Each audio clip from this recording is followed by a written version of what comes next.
también que le pasa lo mismo. Entonces, pues bueno, a mí me parece muy bien que se diviertan, que vayan allí, que vayan por carreteras donde no haya tantas casas y que se diviertan, pero sin molestar a los vecinos. No pedimos más. Ainda vos salva aquí un pouquiño que tedes algúns badéns para que non pasen tan rápido e teñan que frenar e teñan que ter un pouquiño de cuidado, porque senón isto xa sería un pouco unha selva, non? Por un lado es una ayuda, pero por otra también es un para, frena, arranca, para, frena, acelera. Ruidos constantes. Claro, entonces aún es más molesto todavía porque, claro, acelera, al tener el tubo de escape que hacen ruido, pues es tubo de escape cuando aceleran, tubo de escape cuando frenan y entonces, pues bueno, al final es insufrible. Insufrible, así o relatan os veciños daqui do barrio Pontevedrés do Marco, que levan con esta situación de ruidos, de motores, de derrapaxes dende fai anos e que xa non o poden aguantar máis. Temos no plato o experto en seguridade viaria Maximino Pérez. Escoitamos vos, compañeiros. Unha última cousiña, sí, vente por aquí, Vanessa.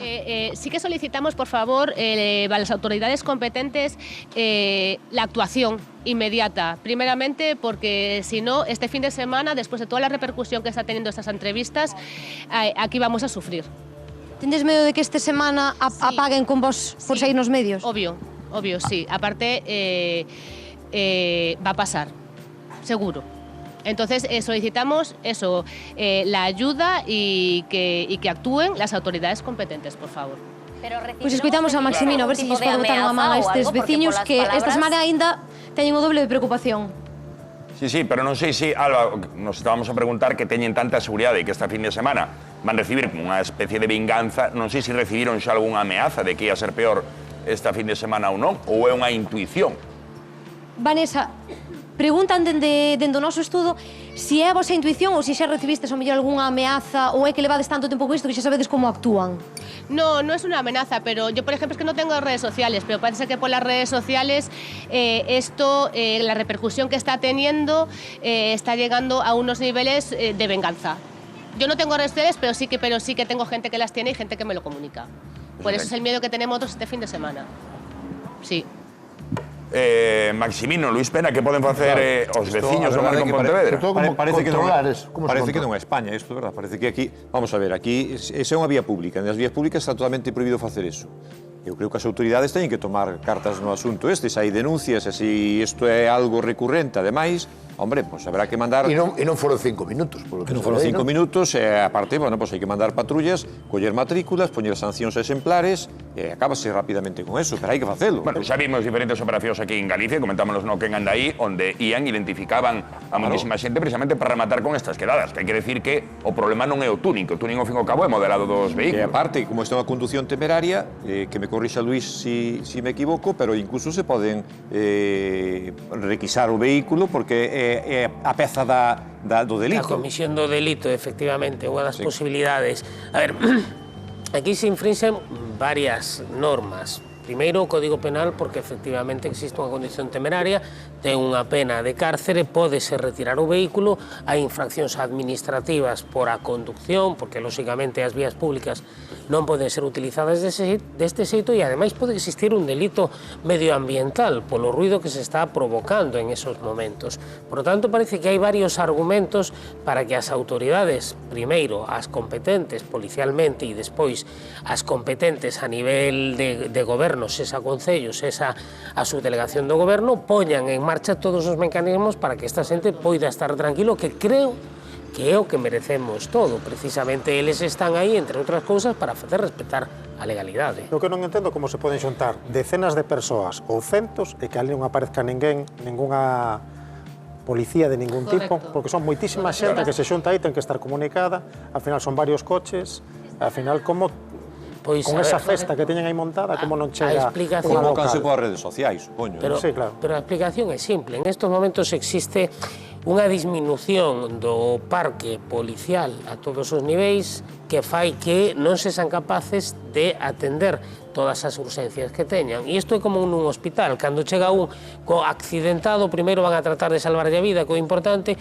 e despois van a ir analizando en función do resto das necesidades vitais. Entonces, que pasa aquí? Pois que a policía ou a Garda Civil terá que acudir antes a outras urxencias. Unha vez que eles o visibilizan, van a poder facer que esta visibilización xenere unha resposta policial moito máis contundente. Pero canto tempo tardan en montar esta festa, esta xente? Non sei a Cati, quere veciña... dicir que non é tan inmediato como que non aparezca ninguna patrulla.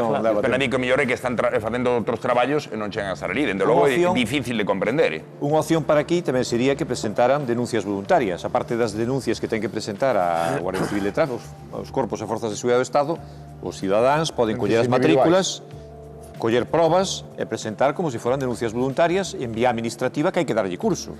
Claro, o problema é que despois esta xente, se agora xa ten algo de temor por as redes sociais, supoñamos que se son eles os que denuncian esta actividade, poden ter algún tipo de represalia a maiores. Eu entendo que precisamente ten que ser a administración a que tome as riendas do asunto e non deixar en máis dos cidadáns que sempre están máis indefensos. Esa é a idea.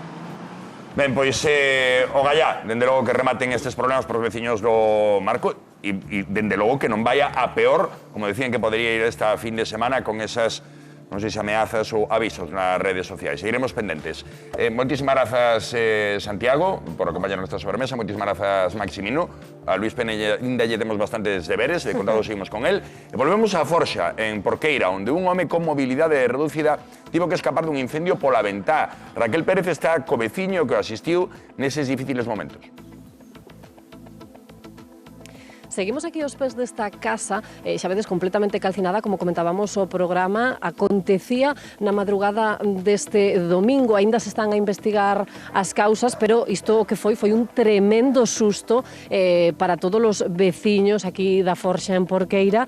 Luís, ti que és ademais veciño casi que en di parede con parede ou porta con porta, como vos enterastes de todo isto? Eu chamoume el, as 2:20 ou así, chamoume el, eu pensei que me chamaba porque estaba enfermo, estaba bastante mal, sei que me chamaba para levar a urgencias. Xa me comentou de que estaba ardendo a casiña. Entón vin, claro... Estaba nese momento no interior aínda? Sí, entón vin, cando cheguei, ele se salira por a ventana, metieron no coche porque estaba co pijama, chamamos aos bomberos... Como se atopaba el? El bastante mal, estaba bastante mal. De feito, está hoxe operado de urgencias. Comentábanos efectivamente o seu irmán que, bueno, tivo que pasar a noite na residencia, no hospital, pero, bueno, que o están mirando, entón, eso é positivo, ele está vixiado, pero, claro, entendo que era un esforzo moi grande porque ele é unha persoa de mobilidade reducida. Sí, porque tiña unhas hernias moi grandes abaixo e non o deixaban camiñar, entonces non sei como pudo saltar, non o sei. Porque pasa nestes casos, os nervios poden máis que as forzas. Foi clave ese xesto, non, para salvar a súa vida. Sí, senón xe calcinado. Como foi todo o traballo de extinción? Achegáronse aquí, entendo, efectivos de bombeiros, Garda Civil... Eran 4 coches de bomberos, 7 firme, 2 de protección civil, estaba a alcaldesa tamén. Bueno, sentouse así, a esas horas a xente non se enteraba tampouco, pero como ahora a partir non sei de que hora non poden pôr as sirenas, o pueblo non se enterou. Pero o que vemos é que, aínda que apagaron o lume, non puideron facer moito polo interior da vivenda. O interior da vivenda era todo madeira, todo. Entonces estaba todo forrado con madeira desatartada, con vernices e todo eso. Plantou, estaba unha bombona que foi o que acelerou o disparar a válvula. Eles actuaron rapidísimo porque tardaron, vamos, pero non foi moito o que tardaron, porque entre que avisas e non avisas, chegaron os que estamos aquí esperando pareceron moito tempo. Pero a verdade é que non foi moito. E claro, puxáronse de momento, enseguida, eles enseguida apagaron, pero xa non había que facer. Claro, entendo que un tamén leva o susto no corpo porque isto podíase ter estendido por toda a Forxa. Sí, bueno, pode saltar, se chega a explotar a bombona, podía saltar os pelleiros dos lados e esas cousas, pero, bueno, máis difícil, porque, por fin, hai unha calle asfaltada no medio, non están pegadas outras casas. Conmocionados, iso sí, polo acontecido, por ese cariño que lle tendes a este veciño. Sí, eu, por suposto, eu ainda máis, eu que levo, que non levaba era o irmão, aos médicos, pero, por desgracia, tamén non está ben, entón son eu que corro con el por lados e para outro. Pois moitísimas grazas, Luís, por estar connosco, por botarnos unha man. Nos estivemos aquí e sabemos que toda a aldea, precisamente da Forxa, e todo o Concello de Porqueira están conmocionados polo acontecido. Alegrámonos dentro do que cabe de que este baixo vixianza América. Xa vedes a persoa que vivía aquí nesta casa, e temos pois dúas cousiñas que contar e que nos falan un poquinho pois da boa vontade que teñen aquí neste pobo. O primeiro, que están xa a crear unha conta para tentar axudalo de algún xeito toda aquela persoa que quixera facer algunha aportación económica para que el tente recuperar a súa vivenda e a súa vida, e que polo momento tamén se lle está a ofrecer unha habitación na residencia de anciáns municipal que hai aquí no Concello de Porqueira para que teña un teito pois, donde estar durante todo o proceso que auguramos longo por todo o tema de seguros e demais. Hoxe acercarase ata aquí un perito e quizáis sabemos máis de como se puido comezar este lume que de primeiras apuntaban podería ter sido por un cortocircuito. Cortocircuito, ben, pero seguiremos pendentes de investigación. Moitísimas grazas, Raquel. Desexamos unha pronta recuperación a Lisardo e, dende logo, pois, mandarle tamén unha aperta a todos eses veciños que están nunha vaga de solidariedade, pois, intentando que Lisardo pois teña un fogar, un teito. Que poida reconstruir na medida do posible a súa vida. Estaremos pendentes e lle desexamos efectivamente unha pronta mellora. E agora chega o momento de repartir alegría. Ai, ai, ai. A ver se é verdade, muller. Eu quero repartir canto antes mellor. Téndesme que botar unha man e a xentilla na casa... Vamos dar pistas, pero unha detrás de outra.